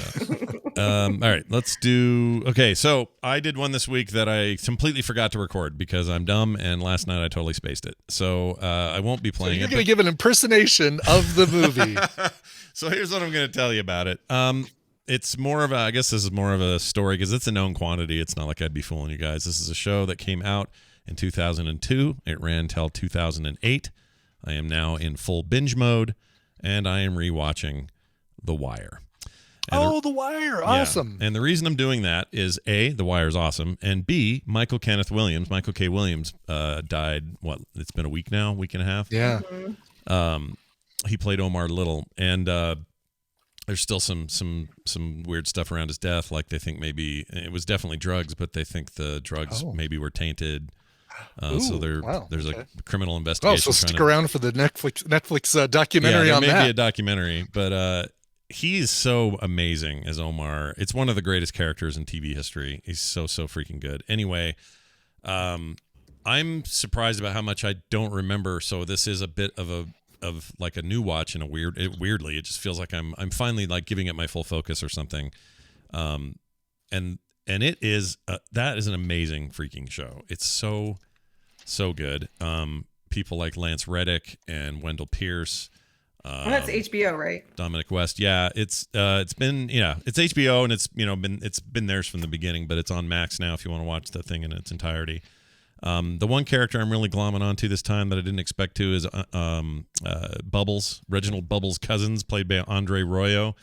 Bubbles is such an interesting character. I totally forgot how cool his whole arc is. It's amazing. Idris Elba's amazing in this as Russell Stringer Bell. If you've never seen The Wire and you are okay with some pretty gritty cop drama business, this is just it couldn't be further up your alley. It's really, really great, and I'm happy to be watching it. So anyway, it's an easy one, kind of a cheat because I've seen it, and also it's just on HBO. It's just the thing you can watch, but I really, really like it. It is again The Wire and available now. Nicole, what did you bring with you today? Well, I had it timed perfectly, and then I copied that meme, and I lost my. Oh no! Oh no! Oh no! Got to recopy, copy and paste. Because I don't. The first part of it will give it away, so I wanted to find. Yeah. Well, I know immediately as soon as I hear it. Okay, got it. Good enough. Good enough. All right. Okay. It's a documentary. It's on Amazon Prime. Yeah. There you go. All right, here we go. Hit and Okay, play. I'm scrolling so I can't see it. There we go. It's out of my view. All right, hit and play. Oh, it's 30 seconds in or something. Okay, here we go. No. What is the real story of LuLaRoe? We want to see women succeed. That's where the business started. There's magic in the air, but most people have not sold anything. There became the push to put off a successful image. Deanne said, I got the weight loss surgery. I can hook you up. What the They wanted them to drink the Kool-Aid. Let's just shower people with events. In 14 months, we experienced $2 billion worth of growth. They're using cheap language of feminism. We were empowered, and then the husband was supposed to take over. What inspired the empowerment of women for you? Can I jump in there and then you can talk? That was the best line. This is that Lula Rich. Lula Rich. Yeah, I keep seeing ads for this before other things that I'm watching, and I was curious about this. Yeah, I'm super interested. This is a Fire Festival doc, people. I love that the thing. same people that did Fire Festival did this documentary. So it's Lula Rich. It's the story about LuLaRoe. Now, LuLaRoe is still in business. They still sell leggings. I've never bought any LuLaRoe, even though I have been invited so many times on Facebook. I have friends that would do live LuLaRoe parties, and I'm like, just give me a pair of black leggings. I don't need. This is like a pyramid scheme, or like a not pyramid, but like a. It's like a Tupperware party kind of idea, right? But yes. with leggings. So I think it's a 4-part documentary series that goes into what MLMs are. what a cult is, Yeah. what a pyramid scheme is. And it's crazy because the creators and owners of LuLaRoe sit down for this documentary. They sat with the people that made the documentary for like 8 or 9 hours. And everybody's like, why did they do that? Yeah. Because they want to control the narrative. Yeah. They want it to kind of, they're gaslighting all of these women. And it's just crazy that this is happening right now. And it's not just this company. Oh, it happens everywhere. I can't tell you how many times I get invites for stupid fingernail things. No, And dude, it's it's huge. I have family members wrapped up in this crap right now. Like it's a different thing, but it's the same kind of thing. And that WeWork documentary I watched a month ago or whatever and recommended on the show. Same effing thing. Like, yeah, gross. I hate it. And it's all on this premise of be your own boss, own your own company. You don't own crap. You don't own a business. You basically are just selling their stuff, and they can cancel you at any time. And they go into that, like, they had a really bad run of leggings. And let me just clarify. It's leggings. That's all they're selling is leggings. Yeah, stuff you can go get at the store. Crazy Yeah. about leggings. Yeah. But like the butt was ripping out, they're super stinky, and you have to, they call it onboarding, where you have to give them $5,000 to $10,000 just to start your business. And then you get your inventory, and they were sending stinky, gross inventory to these women. And they're like, we can't sell this. And then they like gaslit them to say, oh, you're the problem. We're not the problem. You're the problem. And there's like all kinds of just seedy, crazy stuff happening in that company. And the documentary was just like, I follow one of the girls that's in that documentary on TikTok. And that's actually how I found out about it. Because I it's fascinating. It's fascinating. Yeah. So I love this kind of stuff. The Fire Festival is another good example. Like all of these culty girl boss. business I'm a girl things. boss. It's so, I hate it, man. The one around here that was huge for a few years was that candle one. What were they called? Crap. But you go to a house and it'd be like, we're doing a candle party and you're going to buy all these candle warmers. And I forgot the name of it. They're based in Idaho. But they acted like it was a religion, this stuff. These stupid candles. And you can't say anything negative about it. No. So like, or you're booted. Scentsy, that's it. Scentsy. Scentsy. Yeah. Right. There's a lot of them. Yeah, there but are. LuLaRoe just really just blew up. Yeah. And yeah, I don't know. Sidian's like, yeah, also religions. Keep an eye on those too. Yeah, I know. This isn't like this isn't new to humanity. We've been at this for a long time, and it's what's weird is in the modern sense, there's just so much like granularity, because it used to be back in the day, in the 1600s, 1700s. Sure, you had your big culty organizations, but they were like 3 of them. Now everybody could go do one. Nicole could do one tomorrow and convince us all to join. Like, I mean, maybe you wouldn't. Never do that. You'd never do that. But that's my point. But you could. Yeah. You see. But see, here's the thing about my shopping style. I don't make me feel guilty about not buying your stuff. Like I had a friend at Mateo's school, and she's like trying to make me. She keeps adding me to this group, and it's all about like kid clothing. I'm like, I don't want like any of this. I finally just had to tell her, please stop adding me to this group.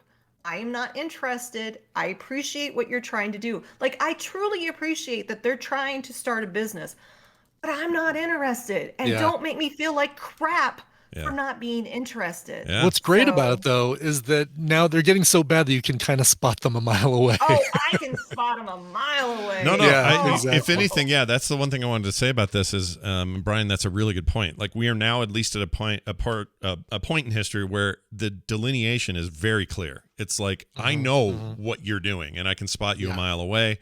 I can spot you 5 miles away. Right. And then the people that are still into that and doing it unironically, there's a perfect delineation there too of the kind of people I want to spend any time with. You know what I mean? Like, I know what kind of person is into that stuff, and I don't want to be anywhere near you if you're into it. I just don't. The weird thing is there's many layers to this, and I would be lying if I didn't say that our business touches on some of that, in the sense that we do some affiliate marketing. So like when Mark buys a product from Amazon, we could say, hey, if he could talk about that product and say, oh, if you buy it through our link, we'll get a small percentage. Yeah.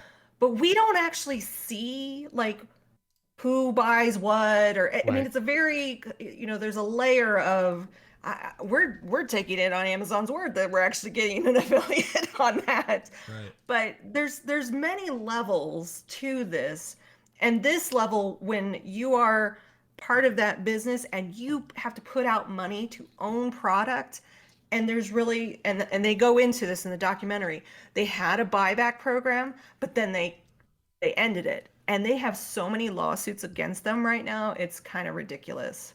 I can't believe. I also love it on these docs where the owners, runners, founders, whatever, think they're so freaking smart that they're going to sit down and make sure that the record or the narrative is what they want it to be. Right. It ends up making it so much worse for them because they just look so bad. So I'm glad to hear that they did that with this one, because I hate when they didn't. When they don't talk to founders, then it just feels like it's a little one-sided. But it's interesting. It's a whole family inside business. They hired all of their family. And it's kind of wild. Yeah. And let's be clear, I've participated in some of this MLM companies that I actually do. I have no regrets. Like, I love Tupperware. I love Avon. I did Mary Kay. So they're not all bad. There's just some that are really bad. Yeah. Well, I'm totally going to watch this. I love a train wreck, and this sounds like one of those. So, and a well-made one, because that documentary team is known for like quality docs. So I'm in. Yeah. Don't do. I have family that are involved in, what's it called? Crap. It's some MLM. It's actually based out of here, but they're in Arizona. Amway? Is it Amway? No, it's a newer. Remember Amway? Totally remember Amway. It's a newer one, like Life Vantage. It's called. You heard of this? Life Vantage? No. It makes me want to have diarrhea right now talking about it. I hate just it so the much. name already sounds like that's a scheme. I sat and listened to somebody. I sat and listened to some. I'm not going to throw anyone under the bus by name, but somebody sat there and tried to tell me, my mom who had to get brain surgery to remove a tumor. They were like, she shouldn't go get that tumor removed. Just take this regimen that we got here at Life Vantage. Gosh. That'll take care of that tumor.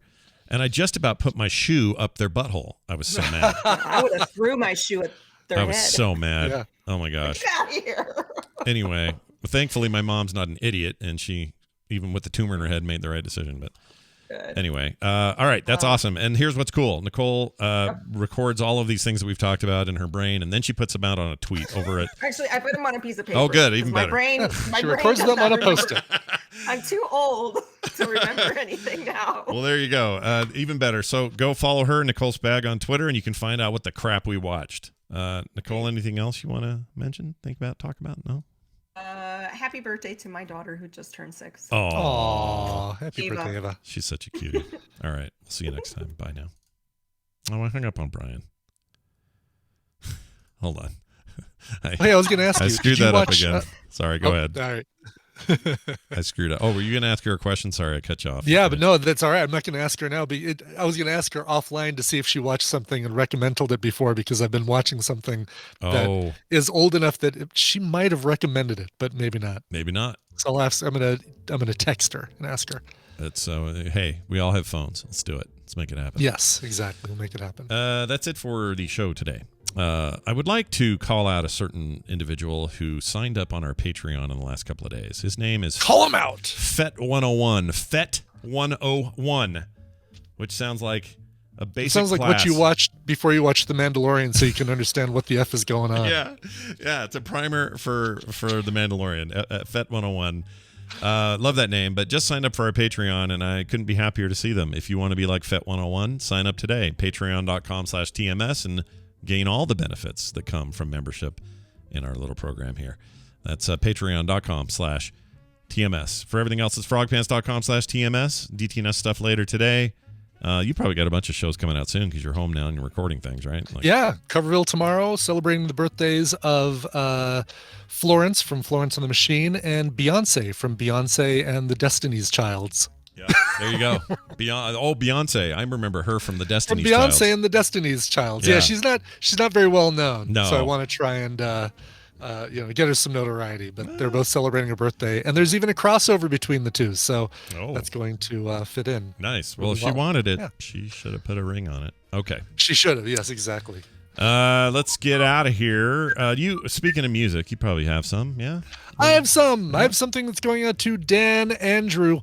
Says, greetings and salutations, Scotch and Bourbon. Longtime listener, third-time requester. By sheer happenstance, I found out about a concert nearby featuring the songs and voice actor of Animaniacs with an orchestral backing. Since my crippling social anxiety keeps me from ever attending a con, this is going to be the closest I ever come to a meeting of any of my close to meeting any of my favorite voice actors. That's I would cool. like to request, if any exist, a cover of any of the Animaniacs songs. That I don't have. If none exist, I would also love to hear something from Yako Warner's mashup band, Rock Sugar. I've only heard the first album on YouTube, so at the very least, listen to the album for yourselves. The concert was this Saturday, August 28th. So I doubt this will get there in time. So whenever you want to play it, it'll give me a burst of happy memories from the concert. Thanks, Dan Andrews. This is something I didn't even realize. The guy who leads the band Rock Sugar, which is a brilliant heavy metal mashup band. If you have not checked out Rock Sugar, you need to. Is the guy who did the voice of Yako on Animaniacs. Is a guy named Jess Q. Harnell. Nice. They do the new stuff Wacko too. Warner. Did they come back and do the new ones? Or they have a reboot? I have no idea. Oh, I wonder. He's also the voice of Crash Bandicoot in all of the great PlayStation games. He's Ironhide in the Transformers films. And I didn't know this. He's been the announcer for America's Funniest Home Videos since 1998, prompting the question, "Oh, that's still on?" Yeah, that sounds right. Anyway, so Rock Sugar, they crowdfunded an album a couple of years ago called Reinventinator, which followed their first album, their debut album, Reimaginator. And it's just as good as the first album. You need to go and get it immediately, Reinventinator. The song I'm going to be playing is a cover of a bunch of tunes, covering stuff by AC/DC, Aerosmith, and Fall Out Boy. You could probably tell by the name of it what's in there. Walk in Black for Centuries. Here is Rock Sugar. This show is part of the Frog Pants Network. Frog Pants Network. Get more shows like this at frogpants.com. Water toothpaste. Water toothpaste.